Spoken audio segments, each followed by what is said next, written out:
99 kampungnya para pecinta walet. Buat Anda yang masih belum tahu tentang kampung walet, ini saatnya buka informasi tentang kampung walet. Hari ini kita akan kedatangan tamu-tamu yang sangat-sangat istimewa yang sudah menyempatkan untuk bisa hadir bergabung sama kita di sini. Kampung Walet 99, Bapak Dr. Hewan Makmun MSc. Beliau adalah Sekretaris Direktorat Jenderal Peternakan dan Kesehatan Hewan Kementerian Pertanian Republik Indonesia. Selamat datang di Kampung Walet, Pak Makmun. Terima kasih. Jadi kami di sini di Kampung Walet sudah membuat sebuah program bincang-bincang santai dengan para tamu yang harapannya bisa memberikan inspirasi buat kami di sini dan memotivasi tim kami di sini agar kira-kira mimpi kami tentang Kampung Walet bisa tercapai. Jadi dengan dukungan Bapak Makmun, harapan kita ini bisa tercapai. Kita bincangnya mungkin dari awal karena bicara tentang pemerintah, kami harapkan mungkin Pak Makmun bisa berbagi kepada kami di sini tentang regulasi-regulasi dari pemerintah yang mendukung dari program pengembangan sasaran walet ini. Baik, terima kasih nih. Assalamualaikum warahmatullahi wabarakatuh. Kami hari ini datang khusus ke Rumah Walet 99 ya, PT Walet Anjing Lestari. Jadi alhamdulillah sudah sampai di sini dan kami rasanya senang ya, di bulan Ramadan ini mungkin juga bertahan Ramadan lah, begitu. Jadi kami di Kementerian Pertanian ini sangat konsen sekali terhadap pengembangan walet di Indonesia, dan kami di Direktorat Jenderal Peternakan dan Kesehatan Hewan tahun 2022 itu menjadikan pengembangan walet ini menjadi program prioritas Kementerian Pertanian. Jadi karena program prioritas, maka ini menjadi dorongan yang sangat besar begitu bagi pemerintah, dan tentu saja harus berkolaborasi dengan private sektor karena yang punya usaha kan adalah masyarakat kita. Nah ini dan regulasi-regulasi sudah banyak dibuat, kebijakan-kebijakan oleh pemerintah, karena 90% lebih walet ini adalah komoditinya ekspor. Nah ini menjadi sumber pendapatan negara juga yang besar. Gitu. Di samping harganya juga yang cukup besar, saya kira ini menjadi kenapa kemudian kita menjadikan ini sebagai program prioritas, karena kita sudah lihat ekspor yang sangat besar dari walet, kemudian ekonomi pemilik rumah walet itu sangat luar biasa. Jadi kami juga beberapa lokasi kita keliling dari Sulawesi, Kalimantan, begitu, Jawa, itu sudah ada di mana-mana. Indonesia, betul, kita sudah lihat gitu di berbagai lokasi, dan Adi Walet ini yang luar biasa, pakai rumus 99. Nah mungkin itu karena NTB pemirsa, jadi karena NTB makanya dikasih nama 99. 99 itu angka 99, angka yang mungkin angka yang luar biasa begitu ya kira-kira. Ya biasanya kalau NTB karena khas nuansa Islamnya tinggi begitu ya. 99 ini kan angka nama-nama Allah ya, Asmaul Husna. Mungkin itu kali ya. Nanti saya menduga-duga aja sih, pemiliknya belum cerita. Tetapi dari nama saya kira bagus untuk nilai jualnya. Itu. Mungkin nanti malam kita coba culik pemiliknya untuk bercerita tentang 99-nya. Oh iya betul. Untuk berbagi kepada ini para masyarakat yang lain, betul. Supaya kan walet ini sangat, kan tadi ya nilai sudah gitu kan, nilai nutrisinya sangat bagus. Saya melihat hasil analisis nutrisi yang ada, yang kandungan paling besarnya kan dia ada energinya tinggi, sehingga kan cukup ya. Kalau orang mau diet bagus sekali karena energinya cukup dengan makan yang tidak terlalu banyak. Kemudian yang berikutnya proteinnya. Nah protein tinggi ini bagus ini untuk pertumbuhan otot, pertumbuhan jaringan tubuh manusia. Jadi orang-orang yang mau ganti jaringan gitu, biar awet muda lah, itu kan harus konsumsi juga protein, itu sangat baik. Apalagi juga ada asam amino untuk yang sangat diperlukan oleh tubuh manusia. Itu saya lihat dari analisis ya, analisis nutrisi ya. Itu saya kira yang tiga yang sangat penting, krusial, dan yang memang sangat diperlukan oleh tubuh makhluk hidup, termasuk manusia, hewan juga membutuhkan hal yang itu. Terima kasih Pak. Ternyata regulasi dari pemerintah sudah disiapkan sedemikian rupa untuk mendukung program-program pengembangan. Nah, salah satu yang menjadi program pengembangan wallet, sarang burung wallet di Indonesia kita ada buat ada 3, salah satunya di Ading Wallet ini di NTB, kemudian yang kedua ada di Kaltara, di Kalimantan Utara, kemudian yang ketiga di Sulawesi Tengah.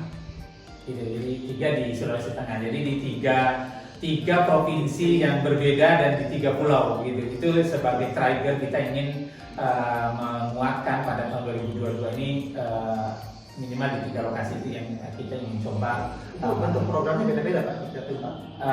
Programnya yang sekarang ya beda-beda, kita mengikuti juga alur pengembangan bisnis dari masing-masing wilayah, dan yang disediakan pemerintah tahun ini adalah untuk rumah pencuciannya, karena selama ini kan masyarakat jual masih yang mentah sehingga kan nilai jualnya kan juga rendah. Nah, ada harapannya dengan kita membantu rumah pencucian itu, kemudian nilai jual daya saing lah, nilai jual dari sarang burung wallet itu menjadi lebih baik. Kemudian juga menciptakan tenaga kerja kan Ya, betul. di daerah. Jadi di daerah juga tersedia lapangan kerja untuk pembersihan itu kan, karena saya lihat kami pelajari ternyata membersihkan itu memang harus manual. Ya, Nah itu, jadi itu target kita. Jadi meningkatkan juga serapan tenaga kerja yang ada di daerah. Nah, mudah-mudahan ITB ini kan dia support tenaga luar negeri. Nah, kalau rumah-rumah wallet ini banyak berdiri, lalu kemudian pengembangan rumah pencuciannya ada, mudah-mudahan juga itu bisa meringankan ya teman-teman yang tidak perlu jauh-jauh, jadi bisa bekerja di wilayahnya masing-masing. Ternyata luar biasa sekali. Itu yang sudah kita lakukan di tahun 2022 ini. Nanti kita evaluasi bulanan seperti apa progresnya, dan mudah-mudahan dengan itu bisa mempercepat lah pengembangan wallet yang ada di Indonesia, khususnya di NTB.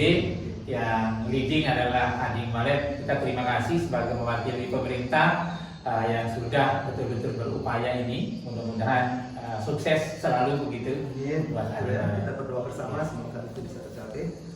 Kemudian program sudah ada, program juga sudah dijalankan.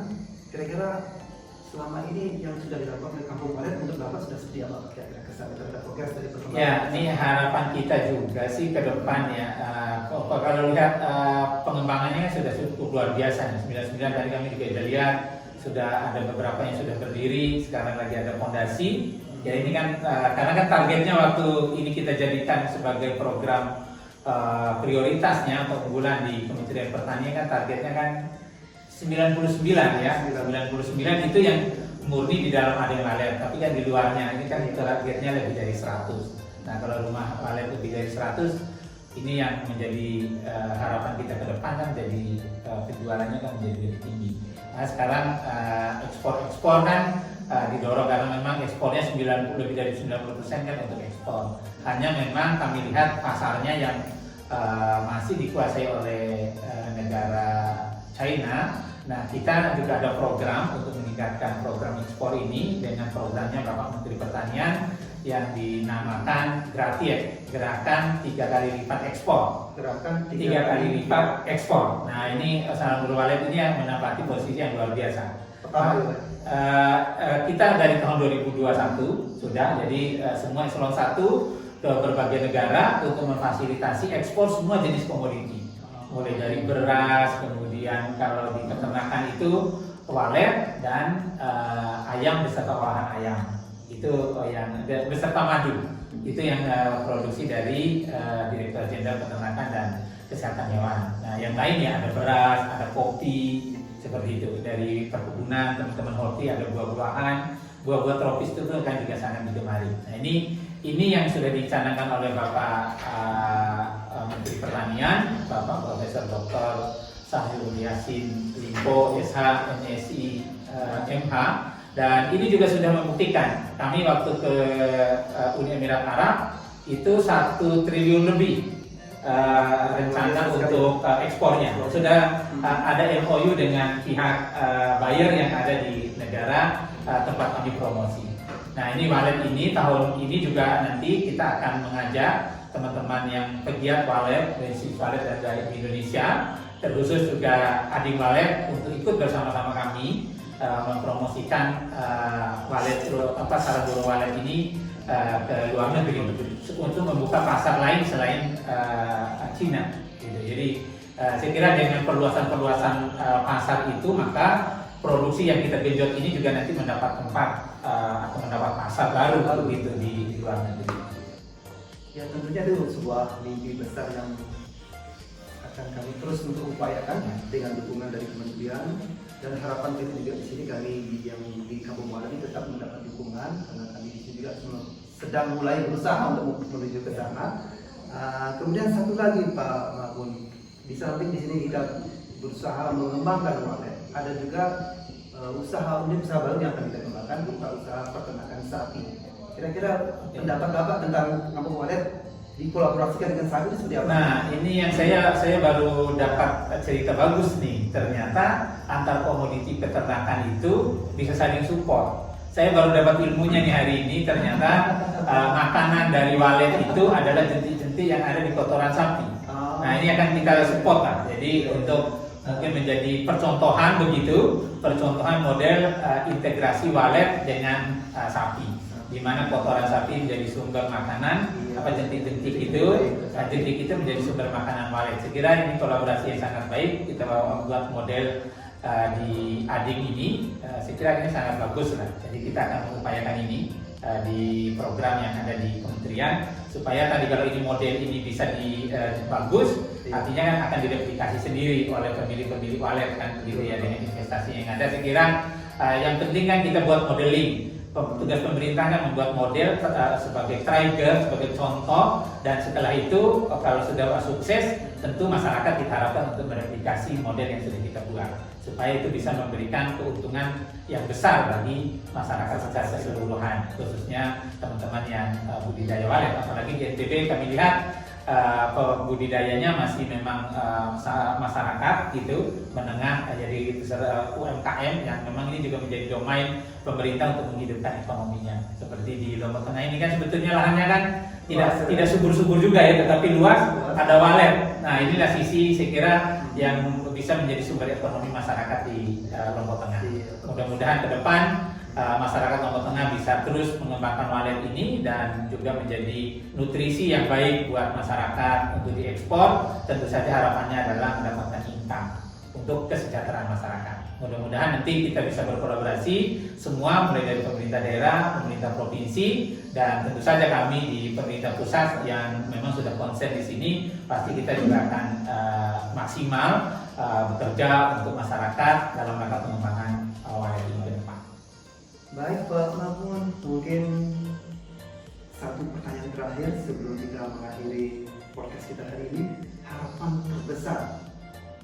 Ya, harapan kami pertama kepada Ading Walet ya terus berproduksi, kita wujudkan target yang 99 itu, lalu kemudian kita motivasi para masyarakat kita. Saya sudah melihat masyarakat di sekitar NTB ini bagaimana menjadikan di sekitar atap rumahnya atau lantai 2-nya itu menjadi sarang Walet. Saya kira ini sangat baik ya dalam rangka memperbaiki ekonomi masyarakat. Artinya dia tidak perlu membuat investasi yang besar begitu. Dengan modal itu mungkin ada hasil dalam periode 3 bulan misalnya. Kalau dapat 1 kilo, misalnya harga mentahnya 10 juta, berarti kan dia punya income 3 juta per bulan. Artinya kan untuk kehidupan di NTB saya kira akan sangat menopang ya.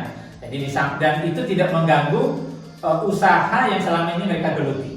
Karena kan Walet kan tidak perlu ngasih makan, tidak perlu mandiin gitu kan. Seperti ternak-ternak yang lain kan harus kasih makan, kasih minum begitu. Jadi tinggal nanti masyarakat memodif rumah yang ada supaya kemudian dia bisa dihinggapi oleh Walet, menjadi tempat berteduh Walet, dan maka itu menjadi bisnis yang sangat luar biasa. Saya kira ini geliat sudah sangat besar dan mudah-mudahan Ading Walet bisa menjadi inspirator bagi peternak Walet yang lain. Dan ini memang kita kali ini ada rumah pencucian, saya kira ini menjadi contoh, dan kalau sudah banyak tentu saja bisnis itu akan mengalir dengan sendirinya. Nah, itu ya. Kita sekali lagi terima kasih ini Ading Walet yang sudah menjadi leading gitu dan inspirator bagi para pegiat Walet atau budidaya Walet di Nusa Tenggara Barat ini. Mudah-mudahan teman-teman yang budidaya Walet makin sukses, Waletnya juga makin baik dan tambah bagus. Jangan lupa katanya pesannya kalau berusaha Walet itu banyak berzikir, yang kedua banyak sedekah. Jadi saling berbagi kita hidup ini, karena hasil bagi itulah yang kemudian mendapatkan keberkahan. Jadi saya kira itu, dan Kementerian Pertanian pasti akan menjadi terdepan untuk membackup teman-teman di dalam usaha budidaya walet ini. Baik, demikian perbincangan santai kami bersama Bapak Dr. Hewan Mahmud MSc, Sekretaris Direktorat Jenderal Peternakan dan Kesehatan Hewan Kementerian Pertanian Republik Indonesia, yang sudah begitu banyak memberikan masukan motivasi bagi Kampung Walet sini. Harapannya semoga apa yang menjadi cita-cita Kampung Walet bisa tercapai. Baik, demikian. Terima kasih banyak atas perhatiannya. Sampai jumpa di podcast berikutnya. Selamat sore.